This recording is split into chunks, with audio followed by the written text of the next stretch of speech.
Donc, bonjour, moi je Salut. m'appelle Kéliane Et moi, Eliane. et nous allons parler de la Grande Muraille de Chine. Oui. Nous avons choisi ce sujet-là parce que c'est un sujet vraiment intéressant. Il y a tout plein d'informations là-dessus. Puis personnellement, j'ai déjà été la visiter, la Grande Muraille, puis c'est vraiment impressionnant. Dans le fond, toute l'histoire qu'il y a derrière de ça et tout, c'est intéressant à savoir. Oui, la Grande Muraille, en effet, c'est une belle architecture. On vous la recommande fortement d'aller la visiter. C'est une belle expérience de la vie. En n'importe quelle saison de l'année, on peut la visiter. Et puis, personnellement, j'ai des amis qui ont été la visiter, puis les commentaires ont été pas mal positifs. Alors, si un jour vous avez la chance d'y aller, n'hésitez pas. On vous la suggère fortement. C'est ça.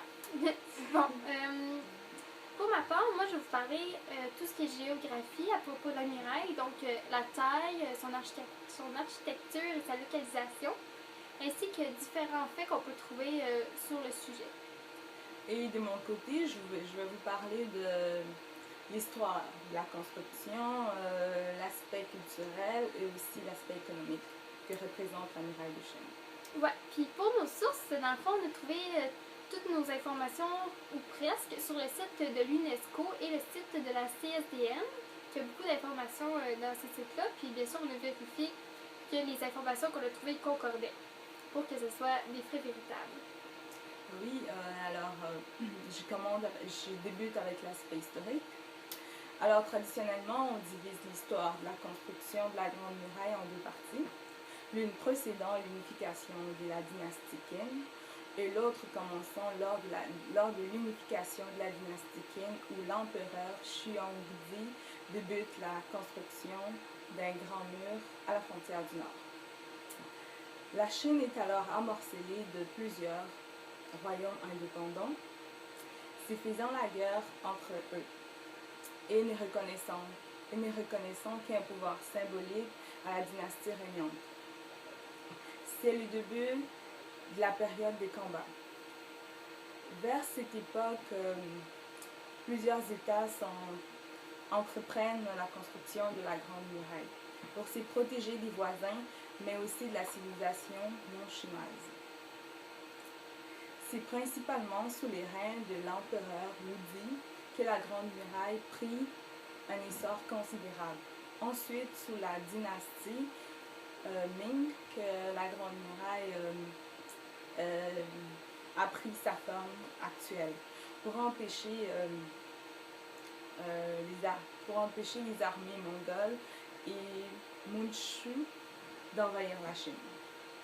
Pour ce qui est, dans le fond, de la taille de la Grande Muraille, en 2012, c'est la dernière étude qui a été faite récemment, dans le fond, l'administration d'État chargée du patrimoine culturel a calculé la longueur totale de la muraille qui était de 21 196,18 km. C'est énorme. Bien sûr, cette estimation-là a été faite en 2012, donc ça comprend des parties qui sont actuellement détruites. Donc, la muraille est un peu moins grande que ça. Pour ce qui est de la localisation de la muraille, elle part de Shanhaiguan, sur le territoire de la ville de Qinhuangdao, qui est dans la province de l'Est, pour arriver à Jianyuguan, dans la province de Guangzhou, à l'ouest. La fabrication, dans le fond, de la muraille de Chine a été faite à base d'une technique ancienne, bien sûr, parce que ça fait longtemps qu'elle existe, qui est la technique de terre tassée. Il y a beaucoup d'ouvriers qui ont participé à cette construction de la muraille, plus de 10 millions. Donc, la technique de terre tassée consiste à, entre deux planches, il y a des couches de terre de quelques centimètres qui sont tassées ou bien compressées les unes au-dessus des autres. Les planches, ensuite, sont retirées, ce qui laisse un mur de terre. Cette technique, permet de dresser rapidement des murs solides qui peuvent rester à plusieurs siècles. C'est pour ça qu'elle a été utilisée. Pour ce qui est de la muraille de Chine qui a été construite dans le désert de Gobi, la construction s'est faite avec des cailloux qui se trouvent dans le sable local. Dans le fond, c'est là que les ouvriers ont trouvé les cailloux. Puis c'est en les tamissant, le sable, que les ouvriers obtiennent du gravier et avec ça, ils pu construire la muraille. Ces deux techniques sont bien efficaces, mais sont présentement menacées par deux choses. Premièrement, les changements climatiques, ce qui fait que la structure devient de moins en moins solide puisqu'elle est maganée en quelque sorte. Et deuxièmement, la construction massive d'infrastructures.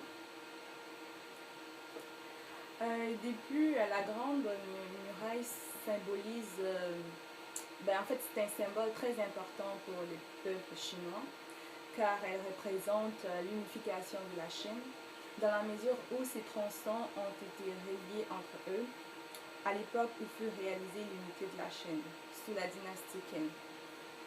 Cependant, la Grande Muraille contribue largement à l'histoire de l'économie chinoise, car aujourd'hui, la Chine accueille des millions d'étrangers